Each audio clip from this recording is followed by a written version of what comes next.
Welcome to the College Football Prop Show presented by LineStar. I'm Shannon Sommerville with your top college football props for week one. Finally, we are here. It's Labor Day weekend. We can sit back, relax, and just watch some college football and maybe put some money on some of these prop bets. I've got four for you that I really like for today. Week one is always a tough one. There's so many variables and unknowns heading into week one. And as everybody knows, college football coaches are the best secret keepers on the planet. They like to keep everything as close to the vest as possible, especially those depth charts. But I'm using the Props AI tool on the LineStar app to help me find the best value in the prop market. So we've found a couple spots that we can target for this weekend in college football props. Just having some fun with some props. So if you'd like, you can tell me. The picks are available: Underdog Fantasy, Sleeper, Chalkboard, Parlay Play. Great apps if you don't have them yet. Use the promo code LineStar when you first download them. You'll get a deposit match plus 1 free month of LineStar, and then you can check out that Props AI tool that I will be referencing throughout this video. Again, if you'd like to see that, that's linestarapp.com for that. Before we get into it, do me a huge favor though, like this video, subscribe to the channel, and comment below. Let me know what your picks are for this weekend in college football, whether it be a prop bet or maybe a side that you're leaning, maybe an over-under total. Let me know in the comments. I want to hear from you guys and see what your leans are for this weekend. All right. The first game that jumped out to me when I looked at the slate for this weekend was definitely the Colorado State versus Texas Longhorns game. Why? Because it has the highest total of the week. The over-under is set at 60. Now, in this game, I was curious to see how that running back room is going to look for the Texas Longhorns. As you may remember, Jonathan Brooks went to the NFL. He's now a Carolina Panther. Well, the guy behind him, CJ Baxter, suffered a really terrible injury on the first day of fall practice in pads. He's out for the season with a season-ending injury to his ACL and LCL, so he's done. So the next guy up is Jaden Blue. He's so fast and a really great running back that also has some really great receiving skills, which is exactly where I'm headed for my first pick. We're going Jaden Blue over 14.5 receiving yards. LineStar's projection here is 21.9. As I mentioned, Brooks is in the NFL. Baxter, who carried the majority of touches when Brooks was out over the last 4 games of the season. Brooks, remember, missed the final 4 games. He still managed to rush over 1,000 yards, but that's why he's in the NFL. Nonetheless, it is Jaden Blue time.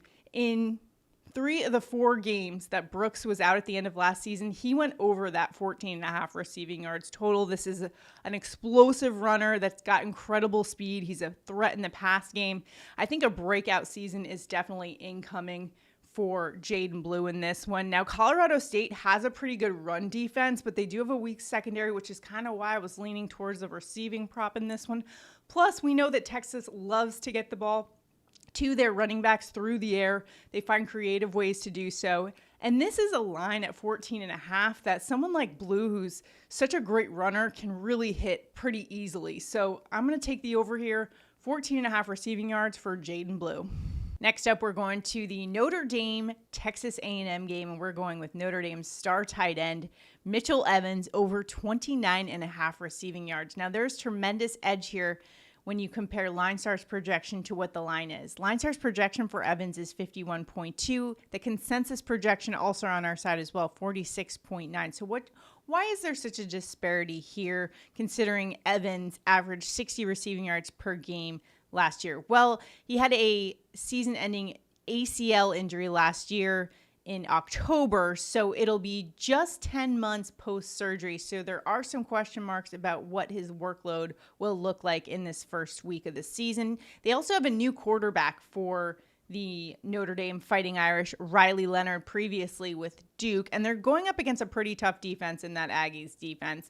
However, I think Mitchell Evans could provide a real big mismatch for the Aggies, and it's going to be really difficult to get someone to run with him because his size, 6'5", 260, he has great hands, and he could be actually one of the best tight ends in the country. Remember last year when he had 6 catches for 134 yards against Duke last season? That's just the caliber of player he is. He could be one of the top tight ends in the country. So for this reason, even though we are dealing with some unknowns, especially given the health of his knee, I'm still taking the over here on 29.5 receiving yards for what is likely to be one of the best tight ends in the country. Next up, big rivalry game. We got the Miami Hurricanes going to the Swamp to take on the Florida Gators in a huge game. Lots of implications already in week one for this game, especially when you consider a new cast of characters for the Miami Hurricanes, specifically their quarterback, Cam Ward, who comes over from Washington State. He had a phenomenal season last year. I'm taking Cam Ward over 256 passing yards. LineStar's projection here, 274.6. He was over in 8 of 12 games last season, averaging 311 per game at Washington State. He put up 438, no big deal, against Oregon last year.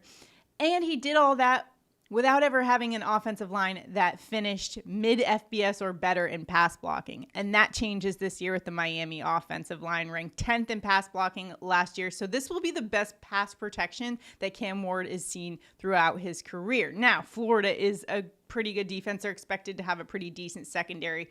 But you're talking about Cam Ward, who's the ACC preseason player of the year, on the watch list for all the quarterback awards.